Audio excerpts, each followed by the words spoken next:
Start more US based e learning platform. మీరు కూడా slot book చేసుకోవాలంటే ఈ నెంబర్కి కాల్ చేయండి. హాయ్ హలో నమస్తే, వెల్కమ్ టు సుమన్ టీవీ. ప్రస్తుతం మనతో ఉన్నారు student success coach, competitive exam specialist, Limca record holder in memory doctor CS Veppa గారు. సార్తో మాట్లాడదాం. నమస్తే సార్. నమస్తే మేడం. సార్, కొంతమంది చూసుకుంటే మల్టీ టాస్కర్స్ ఉంటారు. అంటే ఒకటేసారి 2-3 పనులు చేయగలిగే ఆ టాలెంట్ కూడా ఉంటుంది వాళ్ళకి. మరి అలాంటి టైంలో ఈ కాన్సన్ట్రేషన్, మనం గత వీడియోలో మాట్లాడుకున్నట్టుగా ఫోకస్, కాన్సన్ట్రేషన్ లెవెల్స్ అనేవి ఈ మల్టీ టాస్కింగ్ చేసే వాళ్ళలో ఎలా ఉంటుంది కాన్సన్ట్రేషన్ అనేది? ఆ లెవెల్స్ ఎలా ఉంటాయంటారు? మల్టీ టాస్కింగ్ అనే మాట చాలా బ్రాడ్ మాట. దీనికి రకరకాల అర్థాలు ఉన్నాయి. Multi talented, multi tasking. Multi talented అంటే అనేక రకాల పనులు చేయగలిగినటువంటి సత్తా, శక్తి ఉన్నవాడు. మల్టీ టాస్కింగ్ అంటే ఒకేసారి 2-3 పనులు చేయడం, ఆర్ ఒక పని కన్నా ఎక్కువ పనులు చేయడం. ఇలా ఒకేసారి ఒకే సమయంలో ఒక పని కన్నా ఎక్కువ పనులు చేస్తుంటే కాన్సన్ట్రేషన్ లెవెల్స్ ఎలా ఉంటాయి? ఖచ్చితంగా కాన్సన్ట్రేషన్ అన్నది డిస్ట్రిబ్యూట్ అవుతుంది. మీరు ఒక పని కనుక తీసుకుని ఆ పనినే చేస్తూ ఉంటే 100% కాన్సన్ట్రేషన్ ఉండడానికి ఛాన్స్ ఉంది. సబ్జెక్టెడ్ టు మన ఇంటర్ఫీరెన్సు, మళ్ళీ బౌన్సింగ్ బ్యాక్, ఇవన్నీ పక్కన పెట్టేస్తే. అలాగే ఒకేసారి 2 పనులు చేద్దామంటే కనుక అది కాన్సన్ట్రేషన్ లెవెల్స్ 2గా డివైడ్ అయిపోతాయి. చాలామంది చెయ్యగలము అని అనుకుంటారు. అంటే వాళ్ళ యొక్క కేపబిలిటీని కొంచెం ఎక్కువగా ఎస్టిమేట్ చేసుకుంటారు, ఓవర్ ఎస్టిమేట్ అనమాట. ఎప్పుడైతే ఇలా మల్టీ టాస్కింగ్ చేస్తారో వాళ్ళ యొక్క ఎఫిషియన్సీ అనేది తగ్గిపోతుంది. ఇది మాత్రం కరెక్ట్. చేయగలము అనుకుంటారు కానీ కష్టం. డ్రైవింగ్ చేస్తూ ఫోన్ మాట్లాడటం, ఇది మల్టీ టాస్కింగ్ అని అనుకుందామా? కొంతమంది 2 వీలర్లో చూస్తుంటాం కదా, మెడ కింద పెట్టుకుని మాట్లాడుతూ డ్రైవ్ చేస్తుంటారు. అలాంటి వాళ్ళకి మనం దూరంగా ఉండాలి, ఎందుకంటే వాళ్ళ డెసిషన్ ఎప్పుడైనా రాంగ్ అవ్వచ్చు. సో ఎప్పుడైనా సరే మనం ఒక పని మీద దృష్టి పెట్టినప్పుడు మన బ్రెయిన్ అనేది 100% దాని మీద ఫోకస్ చేస్తుంది. ఎప్పుడైతే కొంత డీవియేషన్ కింద వేరే టాస్క్ గురించి కూడా సైమల్టేనియస్గా చేయగలుగుతామో, 1-2 సార్లు సరదా కోసం చేస్తే వాళ్ళ కాన్ఫిడెన్స్ వస్తుంది, అరే చెయ్యొచ్చు, నాటే ప్రాబ్లం అని, ఇక్కడే కదా అనుకుంటారు. కానీ అది అన్ని వేళలా మనకి పరిస్థితులు అనుకూలించాం, రైట్? ఎప్పుడైతే డైవర్ట్ అవుతుందో ఎఫిషియన్సీ అన్నది పడిపోయినట్టే లెక్క. మన బ్రెయిన్ ఒక పని చేయడానికి మాత్రమే డిజైన్ చేయబడింది, 2-3 పనులు అనేవి చేయకూడదు. పిల్లలు మనం చూసుకుంటే వాళ్ళు ఇటు చదువుతూనే ఉంటారు, లేకపోతే ఇంకోటి ఏదో వీడియో చూస్తూ ఉంటారు. నేను చదువుతూనే అని అంటాడు, మైండ్లో మాత్రం అదొకటి ఆలోచిస్తూ ఉంటాడు. ఇక్కడ హ్యూమన్ బాడీ, హ్యూమన్ బ్రెయిన్ అనేది ఒక మెషిన్ లాంటిది కాదు. మనకి చాలా ఎమోషన్స్ అనేవి ఉంటాయి. ఒక మెషిన్ 2 పనులు చేయొచ్చేమో కానీ మన బ్రెయిన్ మాత్రం చేయలేదు. ఫోన్లో మాట్లాడుతున్నప్పుడు ఏదో ఒక మాట ట్రిగ్గర్ అయ్యి ఎమోషన్స్ కనుక ఎక్కువగా అయిపోతే ఇక డ్రైవింగ్ అనేది డిస్టర్బ్ అవుతుంది. కొంతమంది ఫోన్లో మాట్లాడుతూ ఉంటారు, యూట్యూబ్లో చూస్తూ ఉంటారు. 2 కూడా చేస్తున్నాం కదా అనుకుంటారు, కానీ they are not giving proper attention to anyone. దేనికి కూడా వాళ్ళు సరైనటువంటి అటెన్షన్ ఇవ్వట్లేదు. మనం కూడా తెలుస్తూ ఉంటుంది, మనం ఎవరితో మాట్లాడుతున్నప్పుడు వాళ్ళు మనతోనే 100% మాట్లాడుతున్నారా, లేదా ఏదో పని చేస్తున్నారా. అలాంటి వాళ్ళతో మనం ఇమ్మీడియట్గా కాన్వర్సేషన్ ముగించేసి తర్వాత మాట్లాడడం అన్నది బెస్ట్. ఎందుకంటే they are not giving the best. So మన బెస్ట్ మనం ఎప్పుడైనా ఇవ్వాలంటే కనుక ఒక్కొక్క పని చేసుకోవాలి. మరి ఎందుకు చేస్తారు చాలామంది ఇలాంటివి?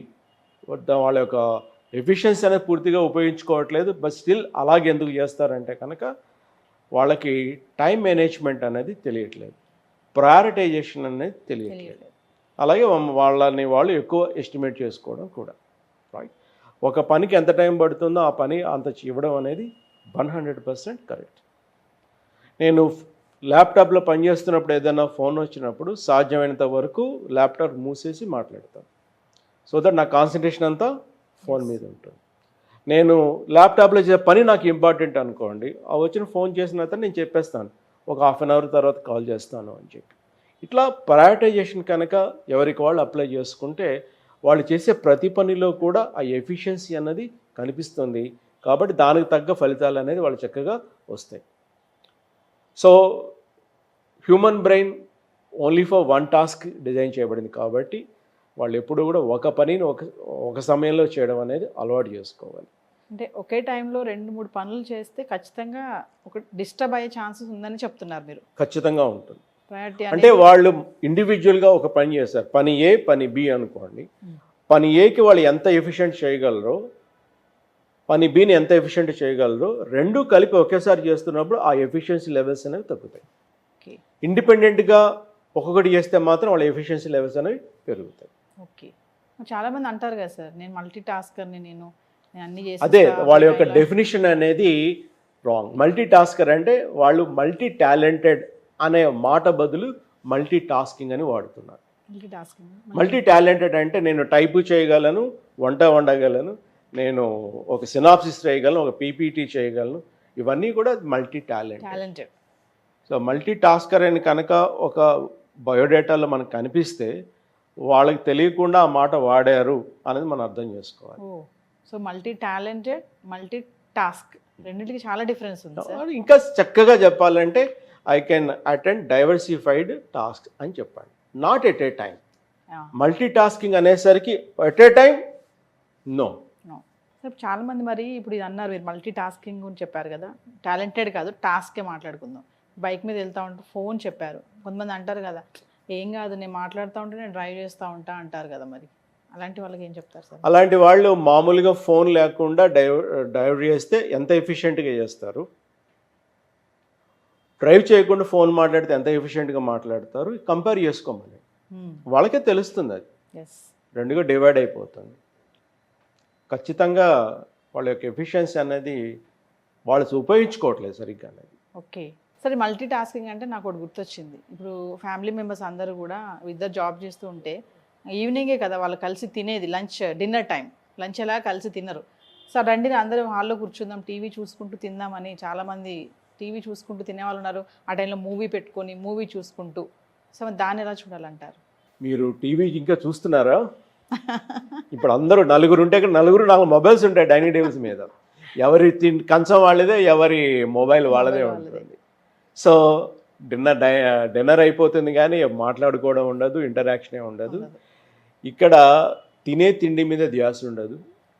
అలా పూర్తిగా ఆ వీడియో ఏం చూస్తున్నారో దాని మీద కూడా ధ్యాస ఉండదు. ఆ వీడియో ఏదైనా కానీ ఎడ్యుకేషన్ సంబంధించిన ఉండొచ్చు, లేదా ఎంటర్టైన్మెంట్ ఏదైనా సరే దానికి ఫుల్ కాన్సన్ట్రేషన్ ఇవ్వట్లేదు. అలాగే తినే తిండి మీద కూడా ధ్యాస ఉండట్లేదు. తిండి గురించి మాత్రం మనకి మంచి రీసెర్చ్ అంతా ఉంది కదా. తినేటప్పుడు మంచి ఆలోచనలతో తింటే చాలా బాగా పనిచేస్తుంది. కాబట్టి ఈ మల్టీ టాస్కింగ్ అన్నది తినేటప్పుడు అస్సలు ఉండకూడదు. తినేటప్పుడు హాయిగా సంతోషంగా ఎంజాయ్ చేస్తూ తినాలి. ఫ్యామిలీ మెంబర్స్తో తింటున్నప్పుడు చక్కగా మాట్లాడుకుంటూ తింటే ఇంకా అందరికీ కూడా హ్యాపీగా ఉంటుంది. తిండి తినేటప్పుడు ఇళ్లలో టీవీలు ఆఫ్ చేయాలి, మొబైల్ చేతికి అందనంత దూరంలో పెట్టుకోవాలి. సో ఓవరాల్గా ఏం చెప్తారు ఈ మల్టీ టాస్కింగ్కి కాన్సన్ట్రేషన్ లెవెల్స్ ఎలా ఉండాలి అంటే, నాట్ ఫర్ స్టూడెంట్స్, ఇది అందరికీ సంబంధించిన విషయమే ఇది. సో ఓవరాల్గా ఏం చెప్తారు దీని మీద? అంటే పిల్లలు ఎప్పుడు కూడా ఆడుకోవాలంటే ఆడుకొనివ్వాలి, చదువుకోవాలంటే చదువుకోమనాలి. వాళ్ళు వీడియో చూస్తామంటే వీడియో చూడమని చెప్పాలి. రెండు మాత్రం కలిపి చేయొద్దని చెప్పండి అంత.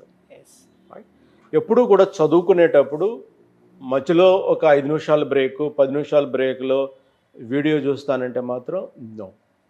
ఎందుకంటే వీడియో ఏదైనా సరే చూసినప్పుడు అది ఎనర్జీ కన్జ్యూమింగ్ ప్రాసెస్. అంటే మన చూసేవాళ్ళ ఎనర్జీ అనేది తగ్గిపోతూ ఉంటుంది. పిల్లలు కానీ పెద్ద పేరెంట్స్ కానీ ఏమనుకుంటారు, ఒక 5 నిమిషాలే కదా ఈ రిఫ్రెష్ అవుతాడు. రిఫ్రెష్ అవ్వరు, they get more involved in it. ఎందుకంటే వీడియో అనేది స్ట్రాంగ్ ఇంపల్స్ అనేది క్రియేట్ చేస్తుంది. దానివల్ల చదువుకున్నప్పుడు కూడా ఆ పుస్తకం చూసినా వాళ్ళకి ఆ వీడియోలో ఉన్నదే గుర్తొస్తూ ఉంటుంది. ఆ స్ట్రాంగ్ ఇంప్రెషన్ అనేది అంతలా ఉంటుంది. దానికన్నా బ్రేక్ కావాలంటే ఒక ఇంటి చుట్టూ ఒకసారి నడిచి రావడం కానీ, లేదా మౌం కడుక్కోవడం కానీ, స్ట్రెచింగ్ ఎక్సర్సైజ్ కానీ చేస్తే బ్రహ్మాండంగా ఉంటుంది. అప్పుడు వాళ్ళ కాన్సన్ట్రేషన్ అనేది పర్ఫెక్ట్గా ఉంటుంది. Thank you sir. Thank you very much. ఈ వీడియోలో ఇచ్చినటువంటి టిప్స్, టెక్నిక్స్ మీకు చాలా ఉపయోగపడుతున్నాయి కదా. వీటిని మీరు అప్లై చేయండి, మీకు ఖచ్చితంగా సక్సెస్ వస్తుంది. ఇంకా పెద్ద సక్సెస్ కావాలంటే మేము కండక్ట్ చేసేటువంటి ఆన్లైన్ లైవ్ వర్క్షాప్లో జాయిన్ కండి. ఇక్కడ మీకు కనిపిస్తున్నటువంటి నెంబర్కి మీరు ఫోన్ చేసి మిగతా వివరాలన్నీ కూడా తెలుసుకోవచ్చు. We wish you all the best. So viewers, మరి వీడియోస్ చూశారు కదా. మరి ఎవరికైతే ఇంట్రెస్ట్ ఉందో పేరెంట్స్ కానీ, పిల్లలు కానీ, టీచర్స్ కానీ, ఇంకా ఎంప్లాయీస్ కూడా కొన్ని వీడియోలు మనం చేసాం కదా. అంటే పిల్లల్లో ఏకాగ్రత అనేది ఎలా ఉండాలి, ఫోకసింగ్, కాన్సన్ట్రేషన్ లెవెల్స్ అనేవి ఎలా ఉంటాయి, అటు స్పోర్ట్స్కి ఇటు స్టడీకి కాన్సన్ట్రేషన్ లెవెల్స్ ఎలా ఉండాలి. కొంతమంది పిల్లలు నలుగురిలో కలవలేకపోతున్నారు, అలాంటి పిల్లలు కూడా మా ఇంట్లో కూడా ఉన్నారు అనుకునే పేరెంట్స్ ఉంటారు కొంతమంది. ఇక కాన్సన్ట్రేషన్ లెవెల్స్ అనేవి ఎలా ఉండాలి అని టీచర్స్ కూడా కొన్ని సలహాలు చెప్పారు కదా సార్. మరి ఇలాంటివన్నీ కూడా వెపా గారు కొన్ని ఆన్లైన్ క్లాసెస్ కూడా చేయడం జరుగుతుంది. ఎవరైనా ఇంట్రెస్ట్ ఉన్న వాళ్ళు అప్రోచ్ అవ్వాలి అనుకుంటే కింద కనిపిస్తున్నటువంటి నెంబర్స్కి కాల్ చేయండి. వెపా గారి టీం మీకు అందుబాటులో ఉంటారు. కాల్స్ చేసి మిగతా విషయాలన్నీ కూడా తెలుసుకోండి. ఆన్లైన్ క్లాసెస్ అనేవి కూడా మేము స్టార్ట్ చేయడం జరుగుతుంది. ఈ వీడియోస్ చూసి ఎవరికైనా ఇంట్రెస్ట్ ఉంటే కనుక నెంబర్కి కాల్ చేయండి. వెపా గారి టీం మీకు అందుబాటులో ఉంటుంది. సుమన్ టీవీలో మీ పర్సనల్ అండ్ బిజినెస్ ప్రమోషన్స్ కోసం కింది నెంబర్కి కాంటాక్ట్ చేయండి.